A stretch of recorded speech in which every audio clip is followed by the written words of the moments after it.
ഈ CPM വിട്ട് വരുന്ന വിമതർക്ക് ഒരുപാട് സീറ്റ് പ്രാവശ്യം നൽകി.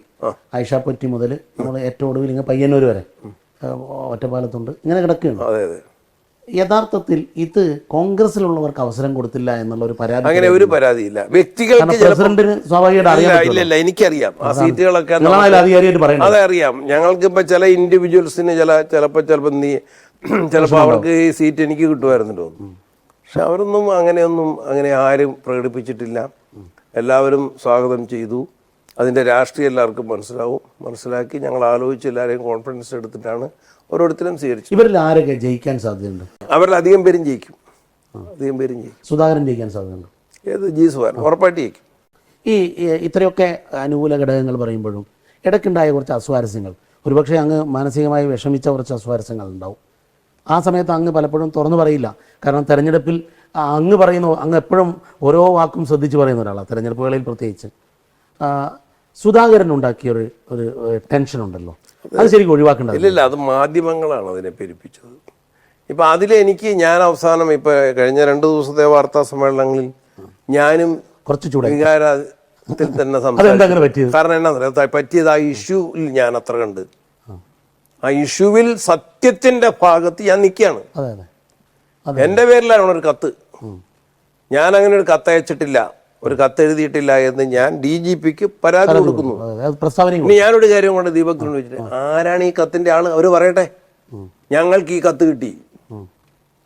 ഞാനിപ്പോൾ നിങ്ങളുടെ ഈ ചാനൽ ചർച്ച 24-ലൂടെ ഞാൻ ഈ കത്ത് പ്രചരിപ്പിച്ചവരോട് ആരെങ്കിലും സധൈര്യം ഈ കത്തിന്റെ ഒറിജിനാലിറ്റി ഞാൻ ഏറ്റെടുക്കുന്നു.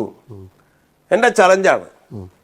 പ്രതിപക്ഷ നേതാവും പറഞ്ഞു ഞങ്ങൾ അങ്ങനെ ഒരു കത്ത് കൊടുത്തു. പ്രതിപക്ഷ നേതാവ് ഞാൻ ഇന്റർവ്യൂവിൽ സംസാരിച്ചപ്പോൾ അദ്ദേഹം പറഞ്ഞു ഞങ്ങൾ കത്ത് കൊടുക്കാറില്ല, ഞങ്ങൾ നേരിട്ട് പറയലാണ്.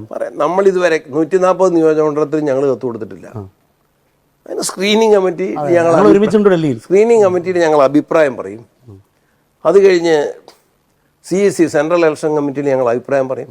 മിക്കവാറും അഭിപ്രായം ചോദിക്കുകയാണ്. അതിന് പകരം ഞങ്ങൾ ഇൻഡിവിജ്വലായിട്ട് ഏതെങ്കിലും ഒരു സ്ഥലത്ത് കത്ത് കൊടുക്കാൻ എൻ്റെ ആവശ്യമില്ല. ഇനി കത്ത് കൊടുത്തിട്ടുണ്ടെങ്കിൽ ഞാൻ ഇന്നലെ വ്യക്തമാക്കിയത് കൊടുത്താൽ കൊടുത്തു എന്ന് പറയും. അല്ല, ഞങ്ങൾ പോലും ഈ കത്ത് വ്യാജമാണ് എന്ന് തന്നെയാണ് വിശ്വസിച്ചത്. കാരണം എന്തെന്നാൽ, ഒന്ന് കത്തിൻ്റെ സ്വഭാവം, കത്ത് വായിക്കുമ്പോൾ തന്നെ വ്യാജമെന്ന് തോന്നിയിട്ടുണ്ട് ഞാൻ, ടു ബി ഫ്രാങ്ക്. അത് കഴിഞ്ഞ് ഈ FB കാണുമ്പോഴാണ്, പിന്നെ FBയിൽ വന്നു എന്ന് വരുമ്പോഴാണ്. കാരണം ആ FBയിലെ അതിനു മുമ്പുള്ള എല്ലാ പോസ്റ്റുകളും കോൺഗ്രസിൻ്റെയും UDFിൻ്റെയും വിജയത്തിന് വേണ്ടിയുള്ളതാണ്. എന്നിട്ടും ഈ വാർത്ത ആദ്യം കൊടുത്തില്ല.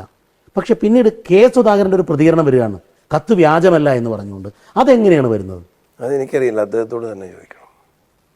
അത്തരം ഒരു കാര്യം മനസ്സിലാക്കാതെ അദ്ദേഹത്തോട് തന്നെ ചോദിക്കണം.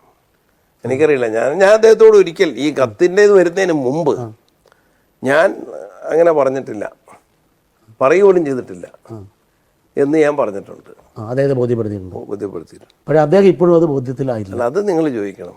ഞാനിപ്പോൾ പറഞ്ഞില്ലേ, ഇപ്പം അദ്ദേഹത്തിന് ഉൾപ്പെടെ ഇത് അന്ന് നിങ്ങൾ വീട്ടിൽ കണ്ട സമയത്തായിരിക്കും. ഇല്ല, ഇപ്പം ഞാൻ പറയുമ്പോഴും അദ്ദേഹം ഉൾപ്പെടെ ഞാനങ്ങനെ ഒരു കത്ത് എഴുതിയിട്ടില്ല. എഴുതിയെന്ന് തെളിയിക്കാൻ ഞാൻ ആ കത്ത് എഴുതി എന്ന് പറയുന്ന ആരോടായാലും ഞാൻ ആവശ്യപ്പെടുകയാണ്.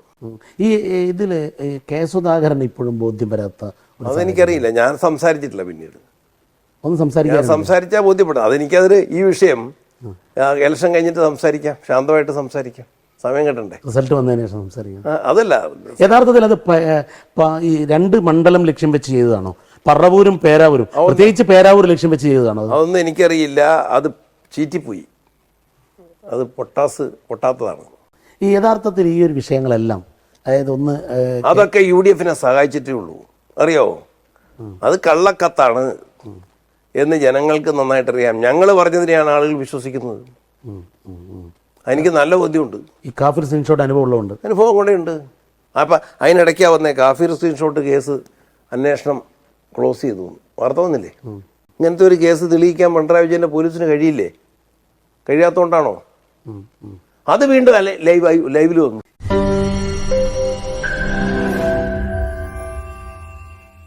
ലോകത്തെവിടെയായാലും ഏത് സമയത്തും 24 വാർത്തകളും ഓഗ്മെന്റഡ് റിയാലിറ്റി പാക്കേജുകളും എക്സ്പ്ലെയിനറുകളും വിശദമായി കാണാൻ ഞങ്ങളുടെ YouTube ചാനൽ നിങ്ങൾക്ക് സബ്സ്ക്രൈബ് ചെയ്യാം.